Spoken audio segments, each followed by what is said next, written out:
Assalamualaikum warahmatullahi wabarakatuh. Perkenalkan, saya Alifia Maharani dari Politeknik Negeri Samarinda, jurusan Kemaritiman, program studi Ketata Laksanaan Pelayaran Niaga dan Kepelabuhanan. Saya dari kelompok 3 ingin menjelaskan sedikit tentang perilaku konsumen dalam psikologi industri dan organisasi. Baik, pertama kita akan membahas tentang perilaku konsumen. Jadi pengertian perilaku konsumen ini ada 4 menurut para ahli yang saya ambil. Yang pertama ada menurut American Marketing Association yang mengartikan perilaku konsumen adalah sebagai interaksi dinamis dari afektif dan kognitif, perilaku dan lingkungan di mana manusia melakukan perubahan pada aspek kehidupannya. Yang kedua ada dari Hawkins dan Motherbach yang berarti perilaku konsumen adalah suatu studi dari individual, kelompok atau organisasi dan proses yang digunakan oleh mereka untuk memilih, menentukan, menggunakan dan membuang produk-produk, jasa atau layanan, pengalaman atau ide untuk memuaskan kebutuhan dan implikasi atau akibat dari proses tersebut pada konsumen dan masyarakat. Lalu yang ketiga ada menurut Kotler dan Keller, perilaku konsumen sebagai studi bagaimana individual, kelompok, dan organisasi memilih, membeli, menggunakan dan membuang barang-barang, jasa-jasa, ide atau pengalaman untuk memenuhi kebutuhan dan keinginan mereka. Lalu yang terakhir ada menurut Moich, jadi perilaku konsumen sebagai studi dari suatu proses yang melibatkan kegiatan manusia dalam memilih, membeli, menggunakan dan membuang produk baik itu jasa, barang ataupun pelayanan, dan pengalaman untuk memenuhi kebutuhan dan keinginannya.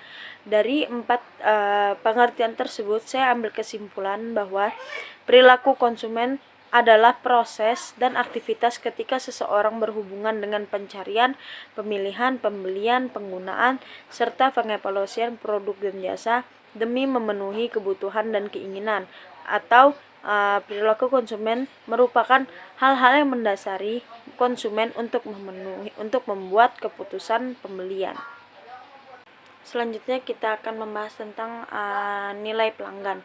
Jadi nilai pelanggan atau customer value ini merujuk pada perbandingan antara manfaat yang didapat dari sebuah produk dengan pengorbanan yang harus dikeluarkan untuk memperoleh manfaat, atau biasa juga disebut dengan penilaian konsumen tentang kapasitas sebuah produk dalam memuaskan kebutuhan mereka.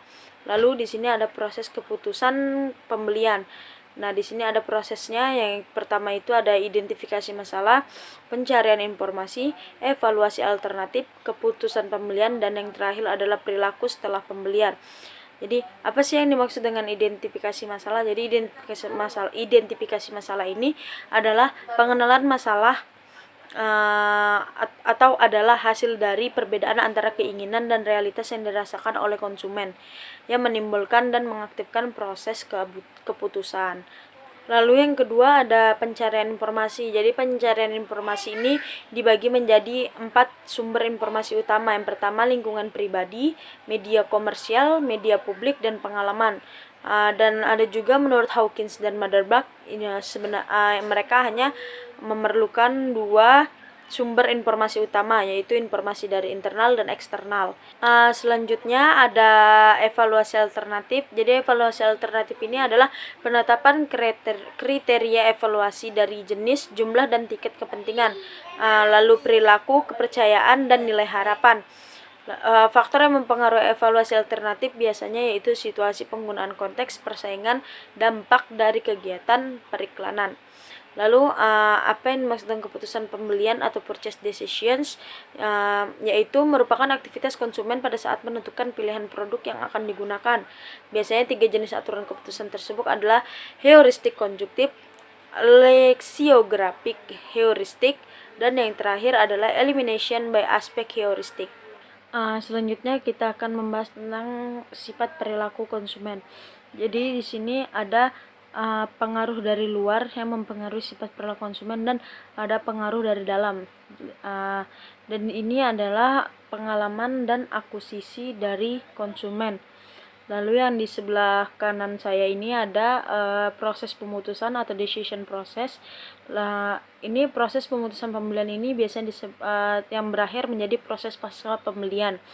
Dan yang self concept itu adalah konsep diri para konsumen dan gaya hidup konsumen. Jadi mereka ini harus bisa membedakan yang namanya needs dan desires atau kebutuhan dan keinginan mereka. Jadi mereka harus bisa membedakan yang mana yang benar-benar dibutuhkan atau keinginan mereka.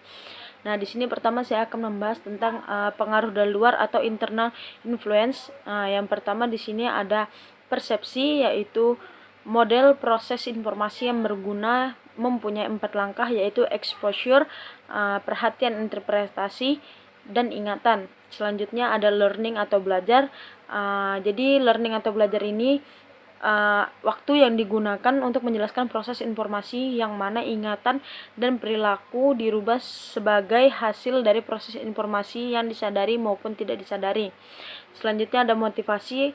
Jadi motivasi ini adalah sebuah pendirian yang mewakili sebuah kekuatan dari dalam yang tak dapat dilihat, yang merangsang dan mendorong sebuah respon perilaku dan memberikan arah yang spesifik pada respon tersebut.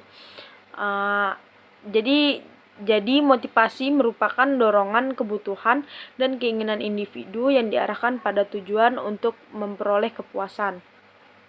Selanjutnya ada sikap. Jadi sikap ini suatu proses kognitif, emosi, perseptual, dan motivasi organisasi yang berlangsung lama dengan menghormati beberapa aspek lingkungan kita. Selanjutnya ada emosi. Nah, jadi emosi ini kekuatan atau suatu perasaan yang tidak dapat kita kontrol yang mempengaruhi perilaku konsumen. Misalnya biasanya itu belanja online ya.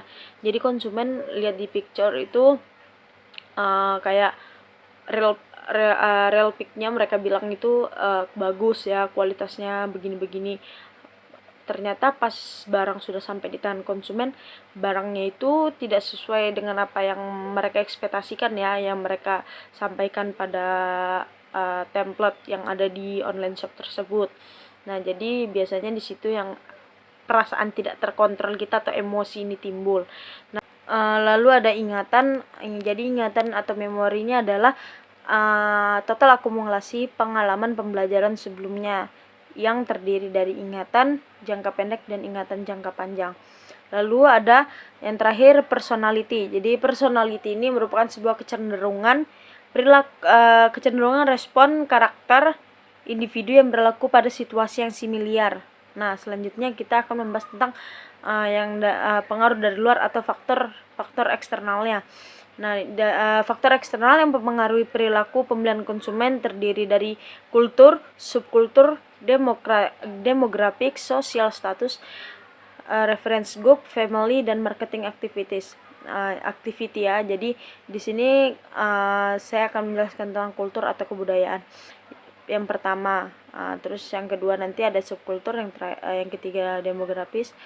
Yang pertama kita akan membahas tentang kebudayaan dulu atau kultur. Jadi kebudayaan ini sebenarnya bersifat luas ya pengertiannya, mencakup pengetahuan, kepercayaan, kesenian, moral, hukum, adat istiadat, dan lain-lain. Biasanya sih yang didapatkan oleh manusia sebagai anggota masyarakat kan kebudayaan ya. Kebudayaan ini simbol dan fakta yang kompleks yang diciptakan oleh manusia, diturunkan dari generasi ke generasi sebagai penentu dan pengatur tingkah laku manusia dalam masyarakat yang ada. Hawkins menyatakan kebudayaan adalah kompleksitas yang meliputi pengetahuan, kepercayaan, seni, hukum, moral, kebiasaan, dan kemampuan lain yang diperoleh oleh manusia sebagai anggota masyarakat. Dari kedua definisi di atas itu, saya bisa menjelaskan bahwa kebudayaan itu berubah setiap saat sesuai dengan perkembangan perilaku masyarakat. Selanjutnya ada demografis. Jadi demografik ini adalah menggambarkan sebuah populasi, suatu ukuran, distribusi, dan struktur. Perilaku pembelian seseorang biasanya dipengaruhi oleh umur, jenis pekerjaan, tingkat pendidikan, dan tingkat pendapatannya. Dengan demikian, seorang pemasar dituntut untuk dapat mengombinasikan seluruh variabel demografis untuk menentukan pasar sasaran dan mengembangkan strategi pemasaran untuk meraih target tertentu. Selanjutnya ada kelas sosial atau status sosial. Jadi Hawkins menyatakan bahwa kelas sosial adalah sebuah hierarki masyarakat menurut perbedaan yang relatif dan kelompok yang sama dengan menghormati sikap, nilai, dan gaya hidup. Selanjutnya ada subkultural, adalah sebuah segmen dari budaya yang lebih besar di mana pangsa anggota-anggotanya membedakan pola perilakunya. Nah, selanjutnya ini ada family atau anggota keluarga. Jadi, anggota keluarga dapat memberikan pengaruh yang kuat terhadap perilaku pembelian meskipun setiap anggota keluarga memiliki selera dan keinginan yang berbeda. Menurut Hawkins, keluarga ini adalah sebuah unit yang terdiri dua atau lebih yang saling berhubungan, yang menempati satu rumah atau menyewa tempat tinggal. Biasanya dalam melakukan pembelian seringkali terjadi konflik dalam keluarga yang diakibatkan oleh adanya perilaku yang berbeda oleh masing-masing anggota keluarga dalam melakukan pembelian. Untuk itu, seorang pemasar perlu mengetahui anggota keluarga yang terlibat dalam proses pengambilan keputusan. Mengetahui motivasi dan ketertarikan konsumen.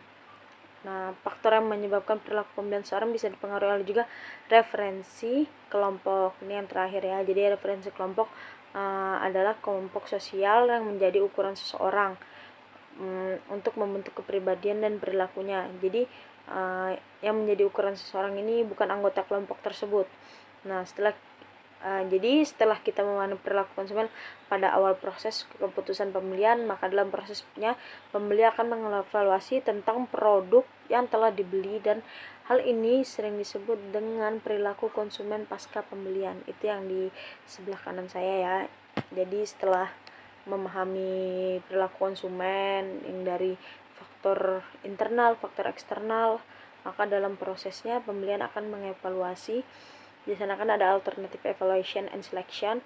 Mereka mengevaluasi tentang produk yang telah mereka beli, dan selanjutnya itu disebut dengan konsumen pasca pembelian, yaitu post purchase process. Yang terakhir ada pengaruh kelompok pada perilaku konsumen. Jadi pengaruh kelompok yang dimaksudnya adalah kelompok rujukan. Jadi menurut Schiffman dan Knuth, kelompok rujukan adalah setiap orang atau kelompok yang dianggap sebagai dasar perbandingan atau rujukan bagi seorang dalam membentuk nilai-nilai dan sikap umum atau khusus ataupun pedoman khusus bagi perilaku. Lalu yang kedua ada menurut Angel et al., kelompok acuan atau rujukan adalah orang atau kelompok orang yang mengetahui secara bermakna perilaku individu. Sekian penjelasan saya tentang perilaku konsumen dalam psikologi industri dan organisasi. Terima kasih. Kurang lebihnya mohon maaf. Assalamualaikum warahmatullahi wabarakatuh.